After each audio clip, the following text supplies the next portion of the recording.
Graça e paz, irmãos. Alegria renovada estarmos na casa do Senhor para cumprir aquilo para o qual Ele tem nos chamado. Nesse dia tão especial, né? Comemoramos o Dia das Mães. Parabéns a cada mamãe que, alcançada pela graça do Senhor, foi dada o privilégio da maternidade. Que bênção, né? Lembramos assim com muito contentamento daquele tempo precioso com as nossas mães. Aqueles que já não possuem mais as suas, ficam as lembranças, a instrução presente cada dia, que nos faz assim fortalecidos com a certeza de que Deus faz todas as coisas da melhor forma possível. Louvado seja o nome do Senhor. Quero compartilhar com os irmãos nesta manhã um texto que está na palavra do Senhor, no segundo livro de Reis, capítulo 4. Segunda Reis, capítulo 4, apenas 12 versículos, versículos de número 25 e 26. Segundo Reis, capítulo 4, versículos 25 e 26. Vamos ler todos juntos? Versículos 25 e 26. Vamos lá? Partiu ela, pois, e foi ter com o homem de Deus ao Monte Carmelo. Vendo-a de longe, o homem de Deus disse a Geazi, seu moço: eis aí a sunamita. Corre ao seu encontro e disse-lhe: vai tudo bem contigo, com teu marido, com o menino? Ela respondeu: tudo bem. Vamos orar. Nosso Deus e Pai, bendito é o teu nome santo, excelso, gracioso, nome que está acima de todo e qualquer nome.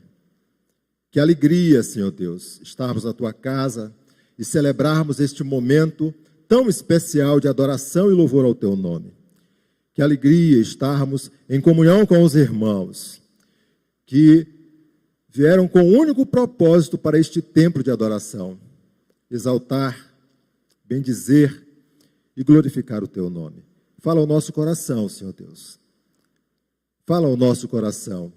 Esta é a tua palavra que acabamos de ler e rogamos pela direção do teu Santo Espírito que traga iluminação, discernimento, maturidade espiritual para que possamos não somente compreender, mas possamos viver essa expressão verdadeira na caminhada de fé que o Senhor nos favorece.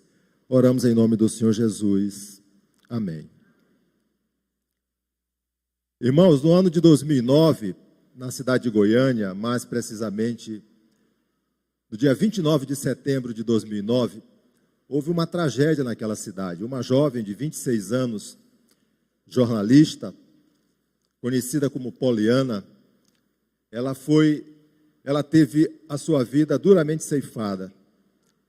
Ela era crente cristã da Igreja Presbiteriana do setor sul de Anápolis, casada recente, há 6 meses, com uma jornada e uma progressão de trabalho e toda uma trajetória plenamente em expansão.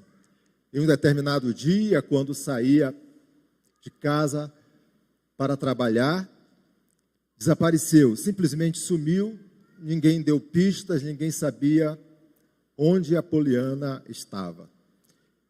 E a igreja se mobilizou, e as pessoas se mobilizaram, e as autoridades se mobilizaram, e o tempo foi avançando, a igreja reunida na casa de um determinado irmão, e passaram-se 30 horas, e aquela angústia estava estampada na vida não somente dos familiares, pais, mães, irmãos, mas das pessoas próximas, da igreja de uma forma geral. A mãe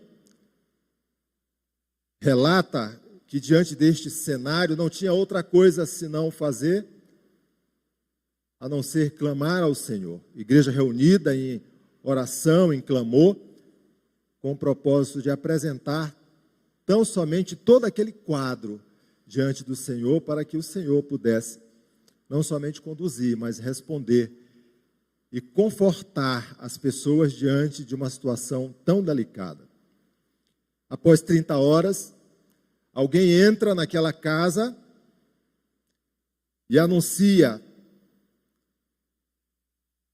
que haviam achado, mas infelizmente a Poliana foi encontrada morta com 2 tiros na cabeça. A mãe, diante deste quadro, faz uma declaração, e uma declaração inusitada, se rebelando diante das circunstâncias contra o fato em si e contra, talvez, diante da emoção, do sentimento materno, da injustiça que estava sendo agora, naquele momento, tratada a sua filha. E ela, escrevendo uma carta para um dos pastores renomados do nosso país naquele período, escreve com uma chancela muito clara diante daquele quadro. A minha filha, que era uma publicitária, que era uma jovem de poesia, de cor, de música e de sensibilidade, foi tomada subitamente. E aí ela ficava a se perguntar: onde estava Deus? Pois ela era uma mensageira do Senhor. Onde estava o Senhor diante de uma situação tão dura? E declarava que ainda não sabia quem havia sido o sujeito que atirou, consumado, portanto, aquele crime tão cruel. Mas ela não queria acreditar que o que estava sendo instalado ali era a vontade de Deus. Se foi o ódio do inimigo, escreve ela para aquele pastor, para o inimigo das nossas almas, eu pergunto, por que Jesus deixou assassinos interromperem a caminhada de uma mensageira de Deus? Irmãos, quando nós olhamos textos como esse, 2 Reis, capítulo 4, mais precisamente, nessa narrativa em que o profeta Eliseu vai assistir a sunamita, o seu marido e a sua família diante de algo terrível que aconteceu, pois o texto nos fala que esse profeta, que é o homem de Deus, que é aquele que está em Judá e que assiste não somente aos reis, mas que exorta aqueles rebeldes que se colocam contra o Senhor, ele passa na cidade de Sunem. E quando ele está passando ali, passa várias vezes, aquela mulher que não é qualquer mulher, aquela mulher que é observadora, aquela mulher que o texto sagrado nos fala que ela é rica, que ela tem posses, que ela tem identidade, se compadece daquele homem e toma a decisão, juntamente com seu esposo, de não somente acolher aquele homem, acolher aquele profeta, acolher aquele homem de Deus, mas dar a ele alimento, carinho, amor, cuidado. E foi ainda um pouco mais além, decidindo que na sua própria casa haveria de fazer um cômodo para que tantas vezes ele passasse naquele local, tantas vezes ele pudesse ser hospedado, acolhido e tivesse ali um quarto, uma cama, uma mesa, um birô, né, um candeeiro para que pudesse assim estar fazendo as suas orações e se apresentando e repondo as suas energias para seguir o projeto que o Senhor havia colocado diante da sua vida. Quando nós observamos textos como esse e lemos a narrativa, que a narrativa leva para algo próprio que o texto nos fala, aquela mulher, por incrível que pareça, que parecia ter tudo, porque tem dinheiro, tem posse, não depende de comandante, não depende de rei, a sobrevivência dela vem dos recursos e da condição própria das finanças que ela já possui, mesmo casado com um homem de idade avançada, como o texto nos fala no capítulo 4. E perguntado pelo homem de Deus, quando mandou o seu moço até ela, Geazi, perguntar do que ela precisava, tendo em vista a hospitalidade, a generosidade, a alegria no coração, ela responde que não precisa, porque ela habita naquele local, naquela região, naquelas dimensões da província de Sunem, que fica a mais ou menos 40 quilômetros de Jezreel e também 35 quilômetros próximo de um local muito conhecido que aconteceu ali algo maravilhoso, fantástico, que foi o Monte Carmelo. Agora, a resposta vem e o seu moço diz que ela não quer nada, mas algo falta a ela. Um vazio existe dentro do coração dela, do esposo e da sua família. A alegria do filho, pois ela não tinha filho. E esta indicação que é apresentada. E o profeta, diante daquela mulher, quando conversa com ela, fala necessariamente que, passado um ano, ela haveria de gerar um filho. Mesmo ela não acreditando, mesmo ela não tendo a dimensão daquilo que estava sendo apresentado, passou-se esse período e a maternidade aconteceu. Passou-se, portanto, esta condição e o filho foi gerado. E é nessa condição, meu irmão, do filho, do cuidado, da maternidade, né, do amor, da educação, que na progressão deste jovem acontece algo terrível. Ele é acometido de uma dor muito forte na cabeça. Está com o seu pai manda os seus assessores levarem esta criança até a sua mãe, Sunamita, que desde cedo da manhã coloca ele no seu colo.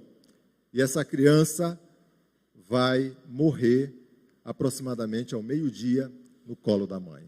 É neste quadro, é neste cenário que parece desesperador, quando nós pensamos sobre a condição clara de que, humanamente falando, ela não tinha mais nada a fazer. Humanamente falando, esta criança, esse jovem já tinha sucumbido. Mas aí entra em cena todas aquelas circunstâncias aos quais nós estamos assim devidamente, né, ligados. As circunstâncias da provisão de Deus, as circunstâncias do cuidado de Deus, do amor de Deus, da bênção de Deus para todos aqueles que nele confiam. Diante disso, nós queremos tratar sobre a mãe como exemplo de confiança no Senhor. A mãe como exemplo de confiança no Senhor. Como esta mãe, como se manifesta esta confiança? A mãe como exemplo de confiança no Senhor. Se nós olharmos de forma muito clara aquilo que acontece na nossa sociedade, nos dias em que nós vivemos, neste tempo que é um tempo de vida acelerada, de corre-corre, e que muitos aí acabam apresentando, né, e fazendo uma defesa de vida plural, né? Pois é assim que estão chamando a todo tempo a forma de se viver na sociedade na qual nós estamos inseridas, vida plural. Nós precisamos olhar que no coração doce e cuidadoso das mães, percebe-se uma disposição em função dos filhos e seus interesses. Sempre as mães têm este olhar carinhoso e esta percepção direta em função dos seus filhos e dos seus interesses. Deus conhece o número quase infinito de mães que vivem ansiosas e temerosas diante dos procedimentos de certos filhos, que por conta das influências, das dominações e desta sociedade que se chama plural ou laica, indica intensas perplexidades, incertezas. Causam, assim, portanto, perplexidade diante daquilo que nós temos visto. A resposta ouvida pelo profeta quando manda o moço Geazi na direção de Sunamita e pergunta a ela o que está acontecendo. Pergunta a ela se vai tudo bem com o marido, com o menino. E ela respondeu: vai tudo bem. Esse tudo bem, queridos, nós precisamos compreender que ele não vai determinar a ausência de sentimentos, não vai determinar a ausência de lágrimas, nem tampouco de alienação. Mas ele indica intensas incertezas que estão sendo apresentadas agora por aquela mulher. E a primeira lição que nós tiramos deste texto que estamos meditando, a mãe como exemplo de confiança no Senhor, como essa mãe se manifesta? Essa mãe se manifesta com a convicção de que Deus nunca está alheio às circunstâncias. Deus não está alheio às circunstâncias. Versículos 25 e 26 que nós lemos ainda há pouco. Partiu ela, pois, e foi ter com o homem de Deus ao Monte Carmelo. Vendo de longe o homem de Deus, disse a Geazi: seu moço, eis aí a sunamita. Versículo 26, corre ao seu encontro e diz: vai tudo bem contigo? Com teu marido? Com o menino? Ela respondeu: tudo bem. Nós precisamos sempre lembrar que o Deus ao qual servimos é um Deus soberano. Ele não abandona seus filhos, ele não desfalece as suas forças. Ele é o guarda fiel de Israel e conhece o coração, e conhece a natureza, e conhece o levantar e o deitar de cada um dos seus. Isso, queridos, aconteceu com aquela mulher como tem acontecido com cada um de nós, pelo cuidado, pela provisão, pela graça. João Calvino, no livro das Institutas, no capítulo 1, no livro 1, quando ele vai tratar do conhecimento do homem, do conhecimento de Deus, ele deixa claro de que esse homem que vai viver no mundo em que nós estamos, na sociedade, né, que ele está inserido de qualquer forma, ou laica, ou plural, ou aquela que é submissa aos princípios e fundamentos da palavra, esse homem, ele pode ser o mais inteligente possível, o mais bem assistido financeiramente, mas se ele não tiver o conhecimento de Deus, ele não vai poder conhecer dele próprio, porque somente Deus é capaz de instruí-lo para que ele possa caminhar segundo a vontade do Senhor. Quando nós olhamos manifestações como essa que vemos agora, com a sunamita e a manifestação do profeta Eliseu, a resposta vem de forma clara, pois o que está acontecendo com o homem de Deus, olhando para a generosidade daquela mulher, dando o seu moço falar para ela, é muito claro. Ele quer retribuir, ele quer dar, ele quer ofertar, ele quer abençoar. E o texto, no versículo de número 13, fala algo que vem de resposta daquilo que o profeta manifesta. Eis que tu nos tens tratado com muita abnegação, que se há de fazer por ti, haverá alguma coisa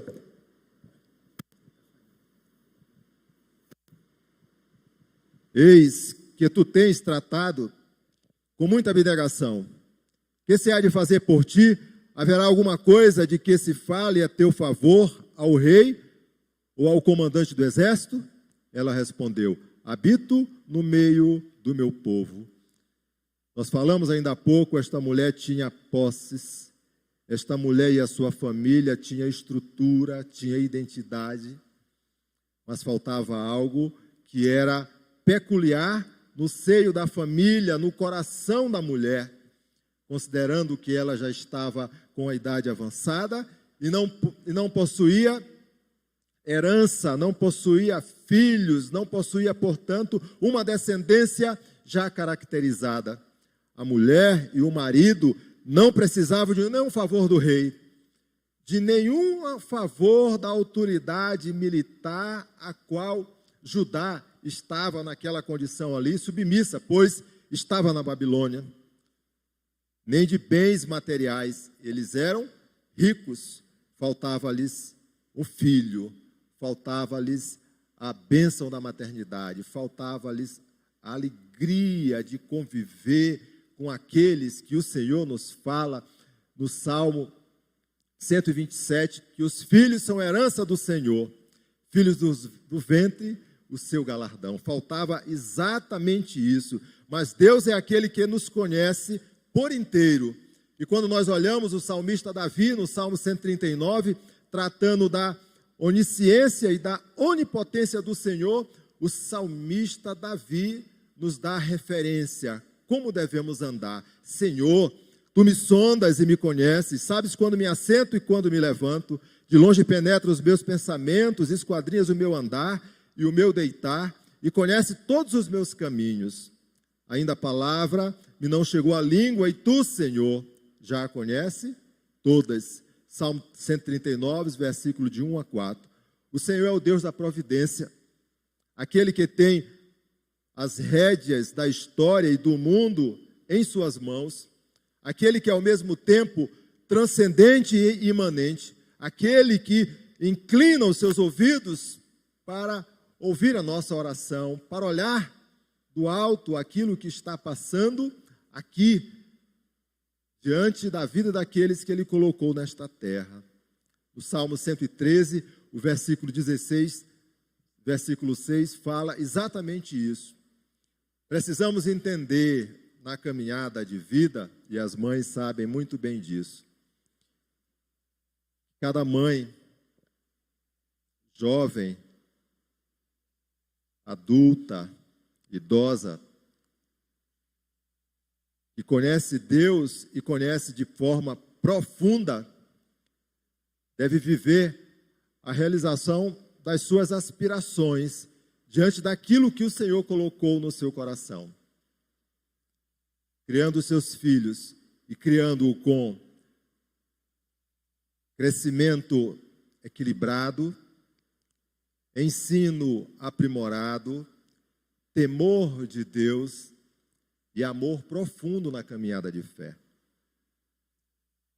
Todas as vezes que nós olhamos aquelas que se dedicam, ao tempo que olhamos também aquelas que de alguma forma não têm tempo para dar atenção, sabemos que o resultado ele haverá de acontecer no tempo devido, pois a palavra do Senhor nos fala que tudo aquilo que nós plantarmos, nós haveremos de colher. No tempo devido, na hora necessária, no momento oportuno.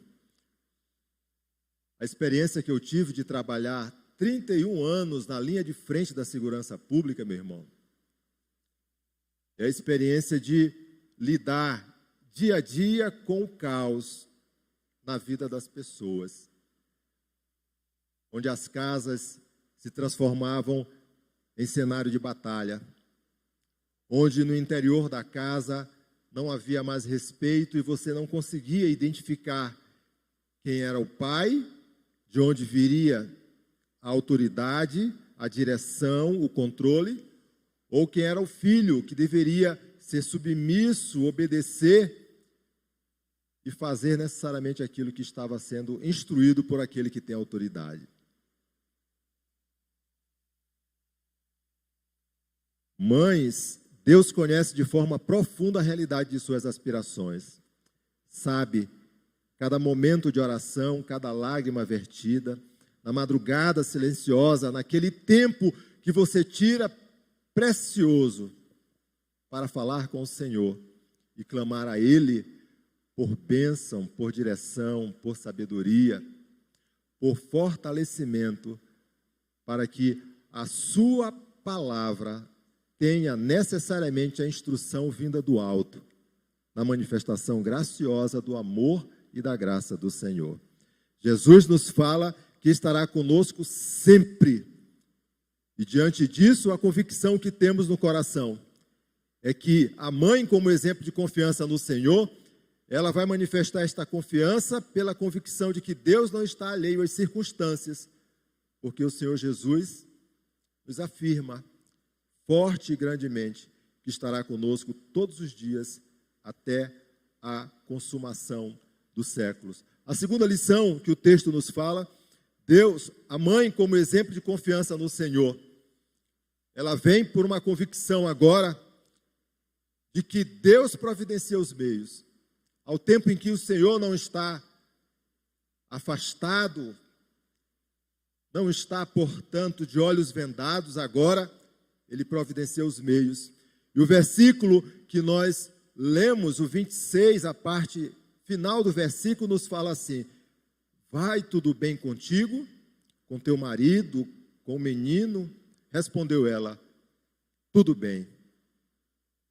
Esse é o período em que Judá elegeu Eliseu como profeta, que era usado por Deus para a manifestação da vontade do Senhor e dos desígnios do Senhor para aquele povo, que muito havia se rebelado contra o próprio Deus, mesmo conhecendo dos desígnios, das maravilhas, da providência do Senhor, mas de tempo em tempo levantava rebelião, e por conta disso estavam assim no cativeiro, e eram chamados para que pudesse ser cumprido o tempo que o Senhor já havia determinado, diante da paga que haveria de acontecer. Eliseu, assim, foi um instrumento usado por Deus, e a sua pergunta deu origem a um assunto que está sendo aqui tratado no texto que nós estamos meditando. A sua disposição e ação no poder do Senhor levou efeito à ressurreição daquele jovem, daquele filho, daquela criança, que a mãe agora corre diante do profeta e quer a resposta, e quer uma intercessão, e quer um acolhimento. Ela está aflita, ela está em opressão, ela está desesperada, mas sabe que está no melhor lugar, mas sabe que aquele homem que olhou o coração dirigido por Deus, o coração dela dirigido por Deus, e sabia que o filho haveria de trazer muita alegria e muito regozijo para a família. A referência que Sunamita tinha para buscar socorro para o seu filho era no homem de Deus, era em Eliseu, era no profeta levantado pelo Senhor para que pudesse interceder, falar, operar e instruir aquele povo. Aquele que falava com o Senhor, que instruía reis e o povo, e em muito confrontava rebeldes. Aquela mulher, ela foi movida por esse sentimento e andou, meu irmão, 40 quilômetros de Sunem, ali naquela província de Jezreel, 40 quilômetros até o Monte Carmelo, onde Eliseu se encontrava, montada no animal, avançada porque havia uma pessoa que estava junto com ela, um assessor que foi instruída pelo seu esposo para ir, sem falar para o seu marido o que haveria de fazer, para onde ia e quais as circunstâncias nas quais ela estava inserida. A Bíblia não nos fala o porquê do sigilo.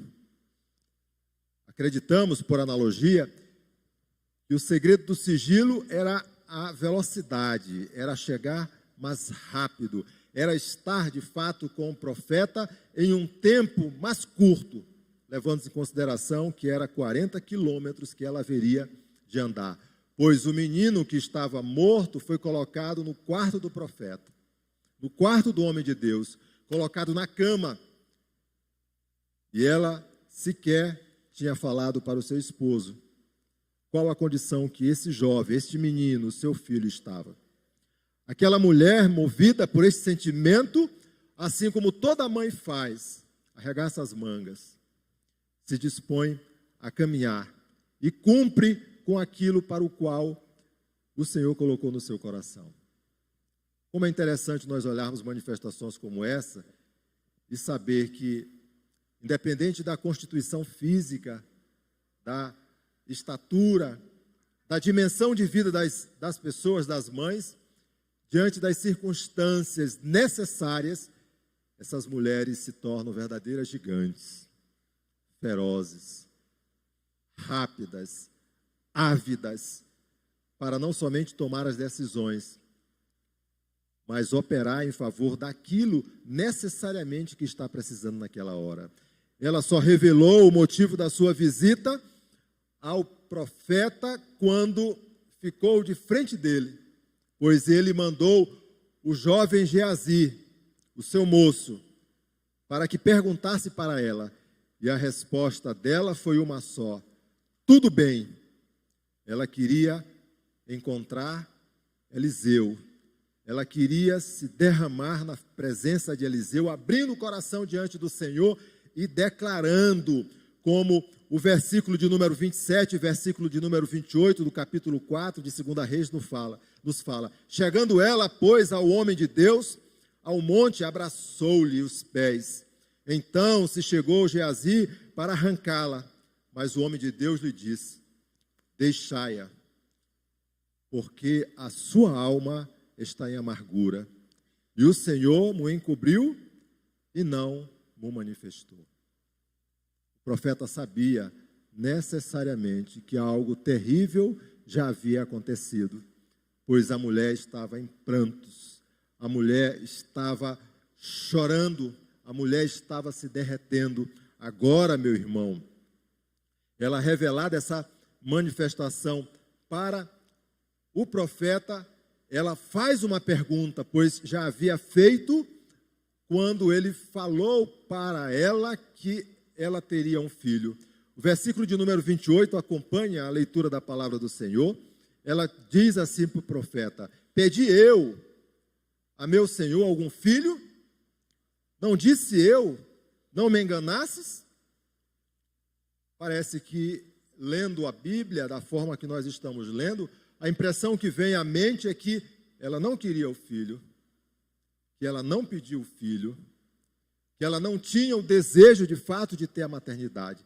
Mas o sentimento que a leva a essa manifestação é um sentimento de dor, de profundo empecilho, de barreira, porque, humanamente falando, ela não tem forças, ela não tem condição agora para mudar aquele cenário que somente uma intervenção do céu poderia modificá-lo.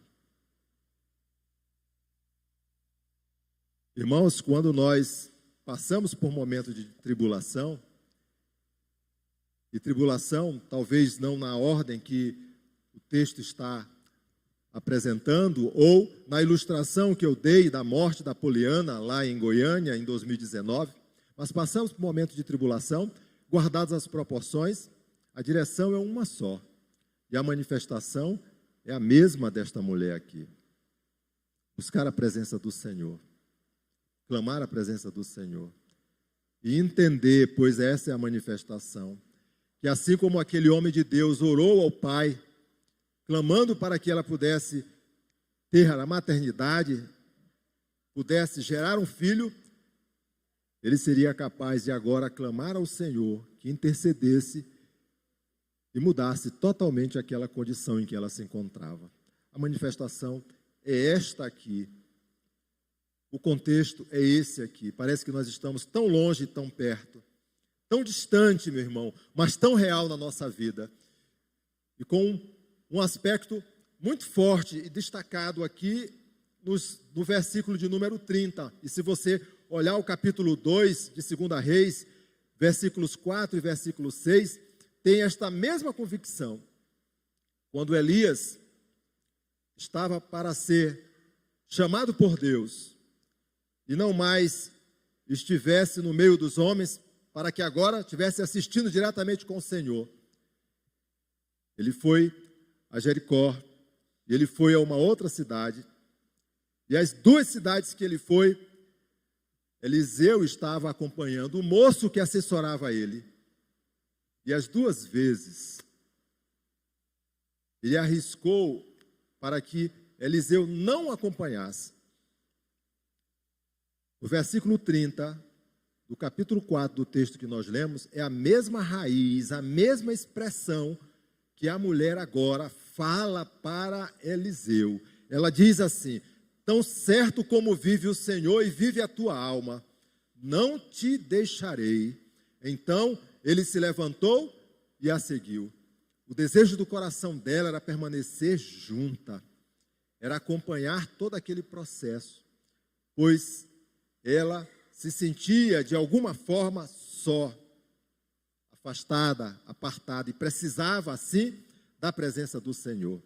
Irmãos, quando nós olhamos manifestações como essa, lembramos das muitas circunstâncias de vida de tribulação, e falei ainda há pouco, mas eu quero trazer uma aqui, de um pastor muito conhecido, muito amado, reverendo Hernandes Dias Lopes, que nasceu numa cidade muito pequena, do interior do Espírito Santo, nos fala sobre o seu testemunho de nascimento, em que a sua mãe passou mal na gestação, quase chegando, nos últimos meses de gestação. Passou mal, foi acometido de uma doença, ficou fraca. Chamaram o médico, que era um médico prático ali naquele local, porque não tinha médico de assistência. Normalmente era a pessoa que trabalhava na farmácia que dava as indicações, passava as instruções. Esta pessoa foi. E a indicação dele era que ela tinha que ser imediatamente levada para a cidade, porque corria risco de vida dela e da criança. Mas poderia ter uma outra alternativa, trazendo um profissional até aquele local, profissional da área de saúde, um médico, para que fizesse aí o aborto, tirasse, portanto, a criança e preservasse a vida da mãe. A mãe dele chamou o esposo, em particular, e falou que a criança não haveria de ser sacrificada. A criança haveria de ser mantida e Deus haveria de prover tudo aquilo que era necessário. E ela orou ao Senhor naquele dia. Orou e fez um voto a Deus, para que Deus tivesse misericórdia dela, misericórdia daquela criança.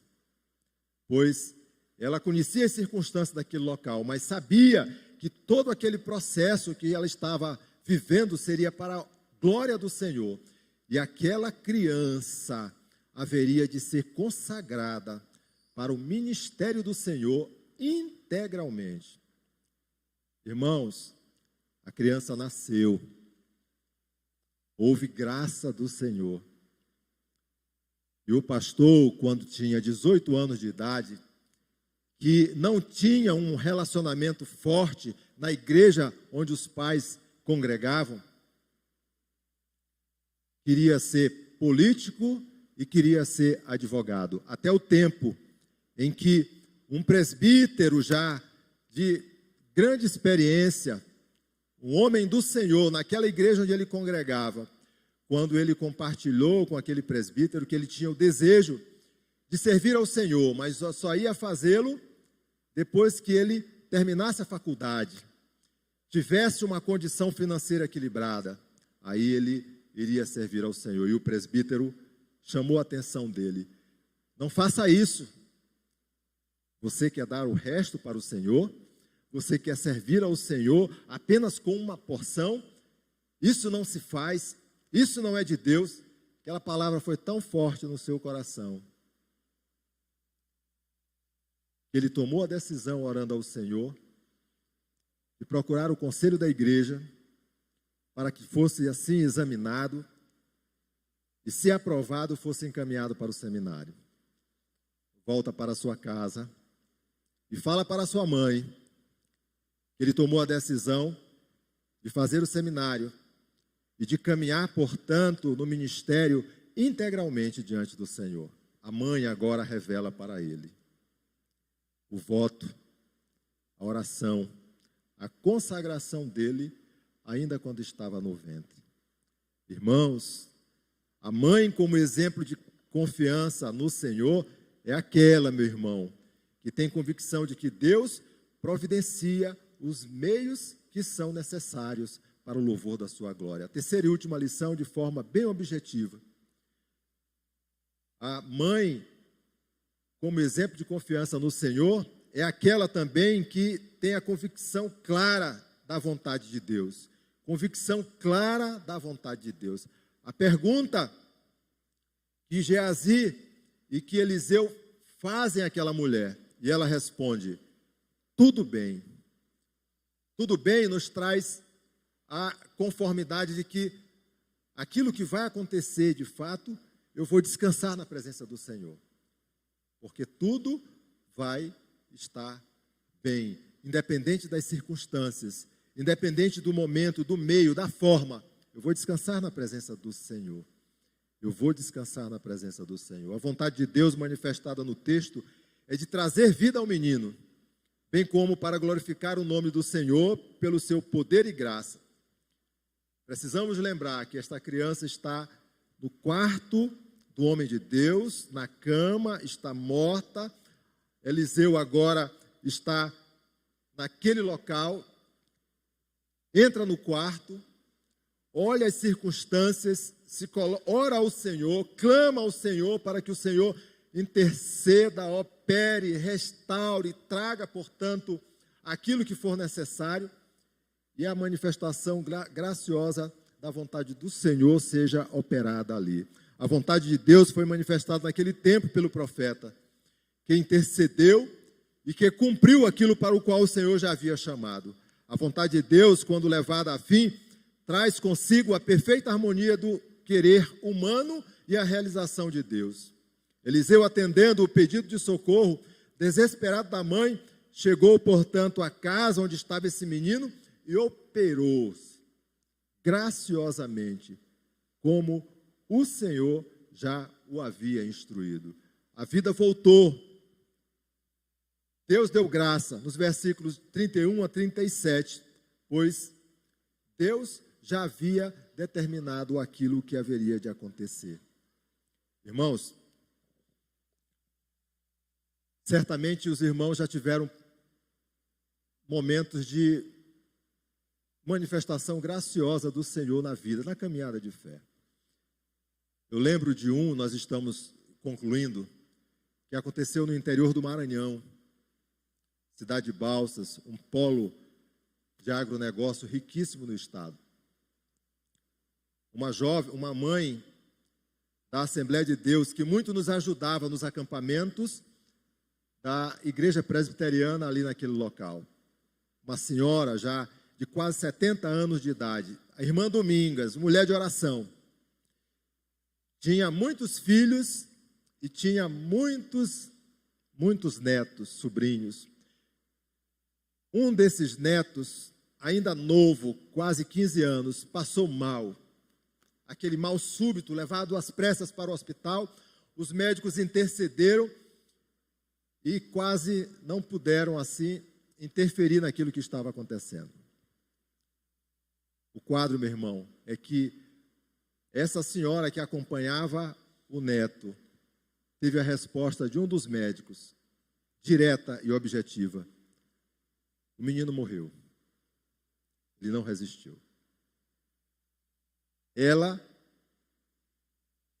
equilibrada, ponderada, olhou para o médico e disse assim: eu não acredito que isso tenha acontecido,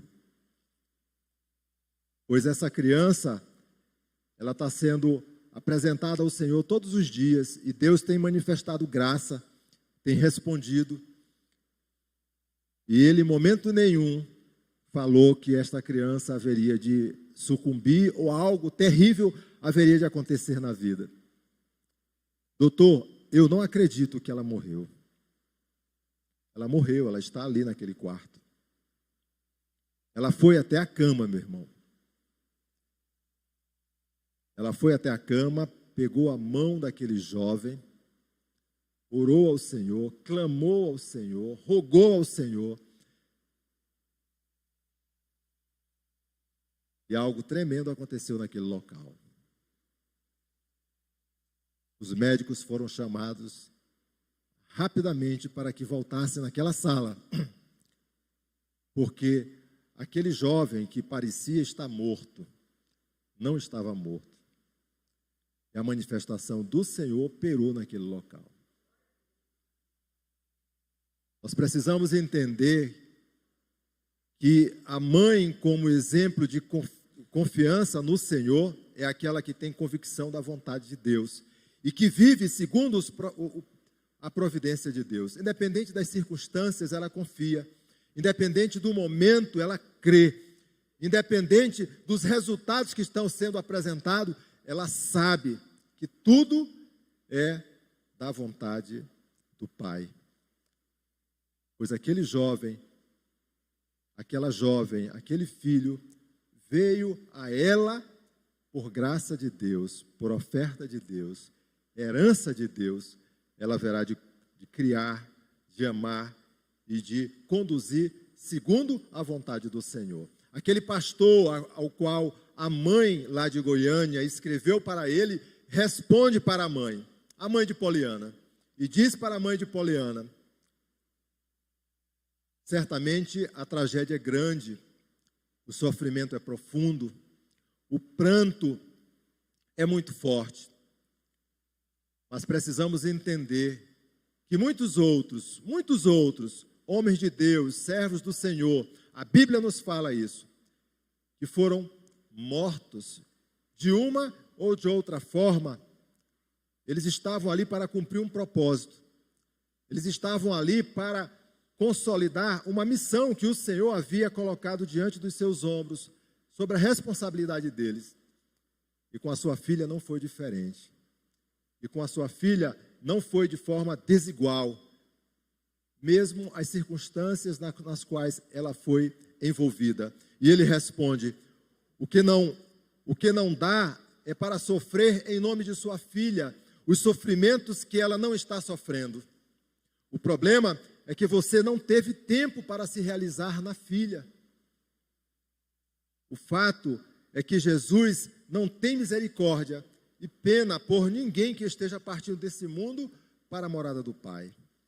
E finaliza: infinitamente melhor é no lugar onde ela se encontra agora, porque ela está na morada do Pai, se regozijando e se contentando com tudo aquilo que ao longo da caminhada de fé dela, da vida que você, mãe, junto com toda a sua família, ofertaram para ela diante do Senhor. Ela está agora se deleitando, se confortando, se regozijando. Que Deus nos abençoe, meu irmão, nesta caminhada de fé, certo de que Ele nos chama para um propósito. E a maternidade é uma bênção que vem na vida de todos aqueles aos quais o Senhor concedeu. Que Deus abençoe cada mãe, que Deus abençoe cada mulher, que Deus abençoe a vida de cada um dos amados. Vamos orar. Obrigado, Senhor, pelo tempo de qualidade, pela meditação na Tua palavra, pela providência do Senhor que vem ao nosso coração. E semelhante ao que aconteceu com aquela mulher, Senhor Deus, sunamita ali em Judá, que creu no Senhor, confiou no Senhor, perseverou no Senhor, o Senhor tem feito com cada um de nós, tem sustentado cada mãe, Senhor, ao longo dos anos, em meio às circunstâncias da vida, e tem dado graças, porque assim é que opera o Senhor. Continua, Senhor Deus, nos fortalecendo e nos abençoando, para que em tudo que façamos para a honra e glória do nome do Senhor. Oramos em nome do Senhor Jesus. Amém.